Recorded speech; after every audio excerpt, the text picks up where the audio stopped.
Hi everybody, welcome to Tiny Tots NOLA. My name is Millie and I'm a speech language pathologist. I work with a lot of kids and I work with some adults too. And I have found that my adults really like to do crafts and it's a great way for us to practice communication skills. So my challenge has been to find simple but appropriate crafts for my adult clients. And today I'm going to share one of those crafts with you. Now, anybody can do this craft. I think it's a great craft. So if you are an adult who likes the craft but likes it easy, this is for you too. So today we are making a clothespin wreath. Isn't it cute? Very simple. So let's get going. I want to show you the communication board that I'm using with this activity. I have a core communication board right here. Typically it is 40 locations, but I've masked out some of the pictures that just I knew we weren't going to use and to make my field reduced. But if you notice, I didn't move anything in so it looks like this nice cute little square. I just deleted them from the areas they're in and left everything. I want my students and my clients to learn where the pictures are, and they always stay in that spot. The second board down here is my fringe vocabulary board. And again, I did the same thing. If you notice the red, white, and blue, they're kind of away from each other. That's because there are, I think, 7 other colors usually in these 2 rows. So I just took out those colors because they weren't choices. And I left the red, the white, and the blue exactly where they would be if the other 7 colors were there. Let's talk about the supplies that we need for this activity. Everything was purchased at Dollar Tree. So because it's a wreath, we had to have a wreath frame. This is let me show you the tag, a 14-inch wire wreath. I'm gonna pop this tag off. All right. We also needed 72 clothespins. Now over at Dollar Tree, they sell the clothespins in a pack of 36, which was perfect. Needed 2 packs. So we have our 72 clothespins. I also bought some foam stars from them. We're only going to use the white ones, but we needed some stars for our activity. And I guess that's it, except for our brushes. I did use both a foam like flat brush and I used a foam circle brush, and I'll explain what I did with the different ones. If you're doing this with somebody else, then I would have 3 of each, because you're going to want 1 for each color so that you can alternate without washing in between. But if it's just you doing it, you just need 1. Also, if it's just you doing it for yourself, you can spray paint these clothespins, and so you might want to get spray paint instead of our acrylic paint. And my acrylic paint is from Dollar Tree as well. I also have on the side over here some baby wipes that I clean up with in between colors, and I'm plugging in my hot glue gun because we're going to need to glue the stars on in a little while. Okay, so the first thing I did was I separated my clothespins into 3 containers so that the person I'm doing this with knew how many red we had to do, how many blue we had to do, how many white we had to do. There are 30 red, there are 30 white, and there are 12 blue. So split them up. When I do these activities with people, I want them to make choices, as I showed you on my communication board. So I'm going to ask them, what color do you want to start with? And if they say red, I'm not going to pull out just 1 red. 30 times of doing that just for red would be a little tiring. I'll pull out 5. And so we'll break this up. So ultimately, you're getting 6 choices of red, 6 choices of white, and then this I split in 2. So 2 bundles of 6. So 12, 14 choices from the person you're doing this with in this activity. I think that's pretty good. That's a pretty good amount of choices. So you're going to ask them to pick, and then when you go to paint, this is how I did it. For the person I did this with, she could paint, but she couldn't hold the clothespin and paint the clothespin. So if you have somebody who can paint all by themselves, or you're doing it, no big deal. But for this particular person, what I did was I held it on the back right here, just like this. And she took the sponge. I found this to be the easiest, this round sponge. And she painted the tops, she painted the sides, and she painted this little mouth in between. Easy peasy. Then you have to let it dry. And so we did that until we painted all of our clothespins. And then we came back, and I didn't make the person make choices for this one because we just wanted to get this done by this point. I mean, we've gotten everything. We did our main choices, so we've gotten everything done. So then we came back. By the time you come back around after 72 clothespins, it doesn't take as long as you think.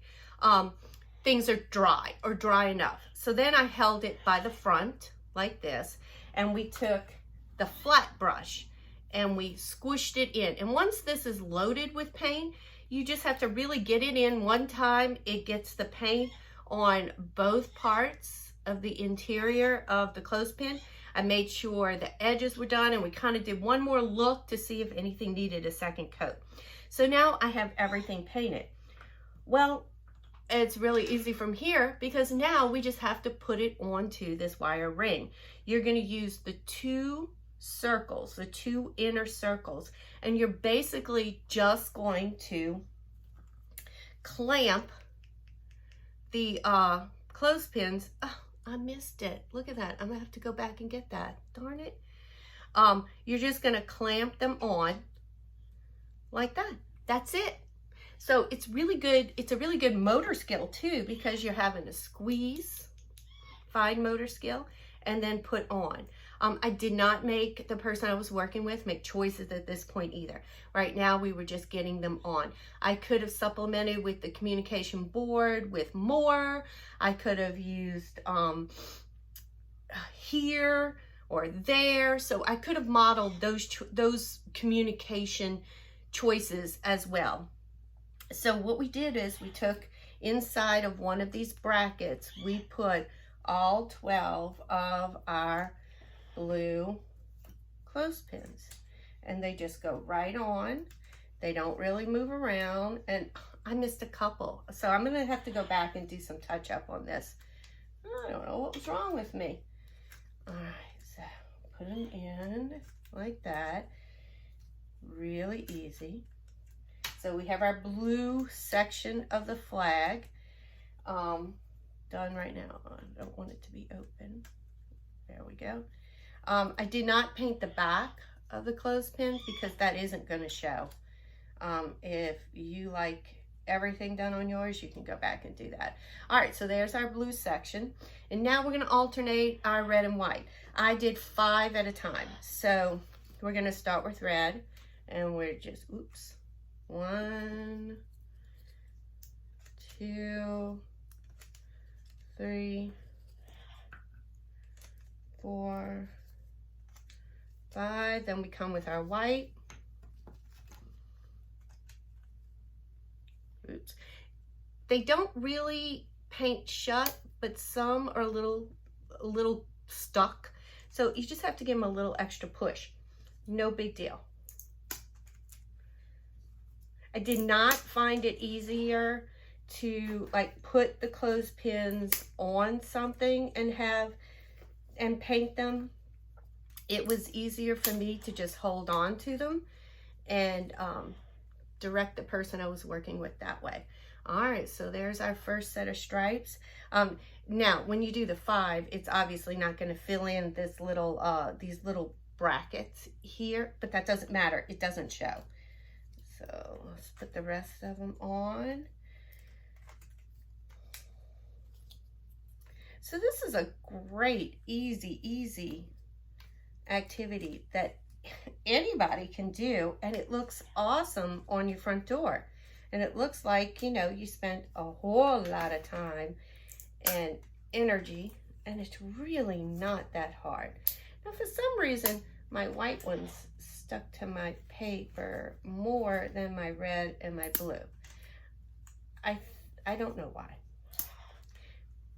Can't tell you. Maybe the white, it didn't cover as well. And so I kind of put it maybe on thicker. It's also a different paint. I think that one actually came from Target. But even stuck onto the paper, it's no big deal. Back onto white.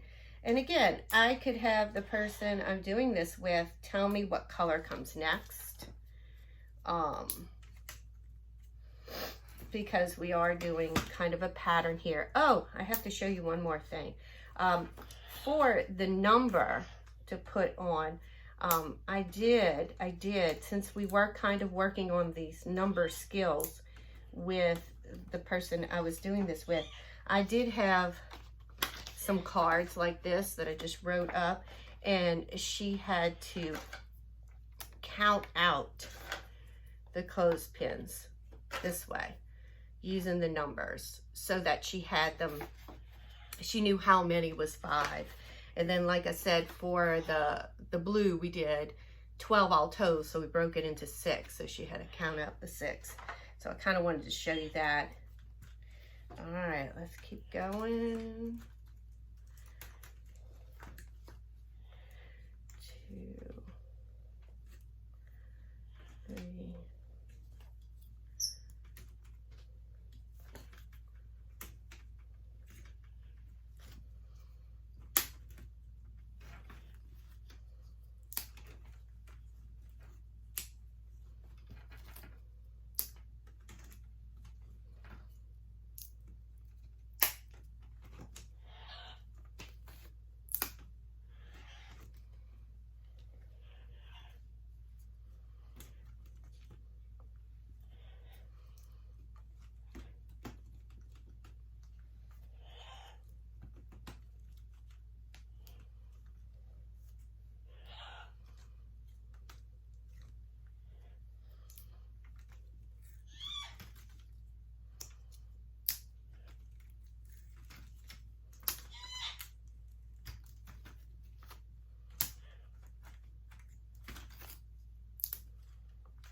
Thank you, Oliver. That's such pretty tweeting over there. I do share my room with my pet birds, my craft room, so you will hear them periodically. Ugh. There we go. All right, so we have all of our clothespins on. You can do a little bit of adjusting. There we go. Isn't that pretty? All right, so now let's put our stars on. This pack of stars had both small and large, so I could definitely use that in my communication board as a choice. Do you want a big star? Do you want a little star? As I maybe said before, maybe not, I always model the language by pointing as well when I talk, so that my client sees me doing that. All right, so let's see what this kind of looks like. I think I'm going to use 3, and I'm going to do a little, and a big. Oh, let's try another one. All right, these are foam stars, in case you were wondering. Just going to glue them on with some hot glue, like that. I did not put, ouch, I did not put a ribbon on this, and I didn't need a hanger either. It just fits right on my door hook that I put my wreaths on. All right, so there you go. Isn't that cute? So it just hooked on because it's wire. You can take some hot glue and run it back here if you want to keep things in place, but honestly, it doesn't move. I didn't put a sealant on this one. If you were going to put a sealant on, I would definitely do a spray sealant, because to paint them all would be kind of tedious. All right. Thank you for crafting with me today. I hope you enjoyed the patriotic clothespin wreath. Leave a comment down below. Let me know something you might do differently in this art activity. If you like this, then please hit that like button. And if you want to see more adult crafts like this that are easy but good to do with anybody, then hit that subscribe button. And I guess the notification bell too, so you know when I post a new video. All right, thanks. Y'all have a great day. Bye.